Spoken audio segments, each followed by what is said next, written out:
Hi hello ನಮಸ್ಕಾರ. As usual this is yours Karthik. So ಸ್ನೇಹಿತರೆ, ಇವತ್ತಿನ ವಿಷಯ ಏನಪ್ಪ ಅಂತ ಅಂದರೆ, so KSRTC bus charges, BMTC ಒಟ್ಟು 4 ನಿಗಮಗಳಿದೆಯಲ್ಲ, ಅದು 15% ಜಾಸ್ತಿ ಮಾಡಿದರೆ.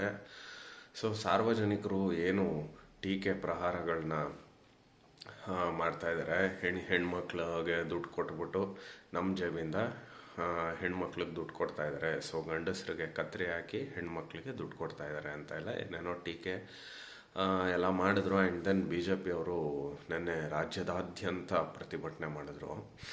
ನಾನು ಕೇಳೋದಿಷ್ಟೇ, BJP ಅವ್ರಿಗೆ, ನಿಮಗೆ ಅಧಿಕಾರ ನೀವು ತಗೊಂಡ್ರು, ಬಂತು, ಹೆಂಗೋ ಮಾಡಿದ್ರಿ ಅಲ್ವಾ 4 ವರ್ಷ, ಸರಿಯಾಗಿ ಮಾಡಿದರೆ ಇದು ಯಾಕೆ ಬೇಕಿತ್ತು? ಆಮೇಲೆ ಸಾರ್ವಜನಿಕರು ಪಾಪ ತುಂಬ ಇವತ್ತು ಏನೋ 15% ಹಂಗಾಯಿತು ಹಿಂಗಾಯಿತು, ಅವ್ರು ಓಟ್ ಹಾಕಿದಾರೋ ಬಿಟ್ಟಿದ್ದಾರೋ ಅದೆಲ್ಲ ನಾನು ಏನೂ ಹೇಳ್ತಾ ಇಲ್ಲ. ಸೊ ಒಂದು ವ್ಯವಸ್ಥಿತವಾದ 135 ಮುತ್ತುರತ್ನಗಳ ಸರ್ಕಾರ ಬಂದಿದೆ. ಬಟ್ ನಾನು ಹೇಳೋದು, ಸೊ ಓಟ್ ಹಾಕ್ಬೇಕಾದ್ರೆ ನೀವೇನು ಮಾಡ್ತಿರ್ತೀರ? ಸೊ ಒಂದು ತಿಳ್ಕೊಳ್ಳಿ, ನಿಮಗೆ ಯಾರ ಮನೆಯಿಂದನೂ ಫ್ರೀಯಾಗಿ ಏನೂ ಕೊಡಲ್ಲ. ಯಾರು ಫ್ರೀಯಾಗಿ ಕೊಡ್ತಾ ಇದ್ದಾರೆ ಅಂತ ಅಂದರೆ ಅದರಿಂದ ತುಂಬ ಯೋಚನೆ ಮಾಡಿ ಓಟ್ ಹಾಕಿ. ಸೊ ಫ್ರೀಯಾಗಿ ಕೊಡ್ತಾ ಇದ್ದಾರೆ ಅಂದರೆ ಅದು ನಮ್ಮ ಮೇಲೇ ಹೊರೆ ಆಗುತ್ತೆ. ಸೊ ಹೇಳ್ಬೋದು ನಾವು ಇದೆಲ್ಲ ಏನೋ ಸೋಷಲ್ ರಿಫಾರ್ಮ್ಸ್ ಸ್ಕೀಮ್ಸು ಅಂತ ಎಲ್ಲ ಹೇಳಿ ಜನಗಳಿಗೆ ಮೋಸ ಮಾಡ್ತಾಯಿದ್ದಾರೆ. ಸೊ ಶಕ್ತಿ ಯೋಜನೆ ಅಂತ ಹೇಳ್ತಾರೆ, ಅಲ್ಲಿ 15% ಜಾಸ್ತಿ ಮಾಡ್ತಾರೆ. ಹೆಣ್ಮಕ್ಳಿಗೆ 2,000 ಕೊಡ್ತೀವಿ ಅಂತ ಅಂತಾರೆ. ಹಾಲ್ ರೇಟ್ ಜಾಸ್ತಿ ಮಾಡ್ತಾರೆ, ಸ್ಟ್ಯಾಂಪ್ ಡ್ಯೂಟಿ ಜಾಸ್ತಿ ಮಾಡ್ತಾರೆ. ಸೊ ನಮ್ಮ ಮೇಲೇ ಹೊರೆ ಆಗಿ ಇನ್ನೊಂದು ವರ್ಗಕ್ಕೆ ಕೊಡೋದು ಯಾವುದು ಸಾಮಾಜಿಕ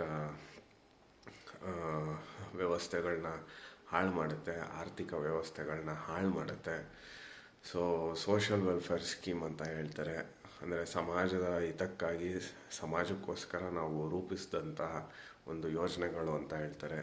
ಸ್ನೇಹಿತರೆ, ನಾನು ಹೇಳೋದಿಷ್ಟೇ, ಇನ್ನು ಮುಂದೆನಾದ್ರೂ ಯಾರು ಏನಾದ್ರು ಬಿಟ್ಟು ಕೊಡ್ತೀವಿ ಅಥವಾ ಫ್ರೀಯಾಗಿ ಕೊಡ್ತೀವಿ ಅಂತ ಹೇಳಿದ್ರೆ ಸ್ವಲ್ಪ ಯೋಚನೆ ಮಾಡಿ ತದನಂತರದಲ್ಲಿ ಮತ ಹಾಕಿ.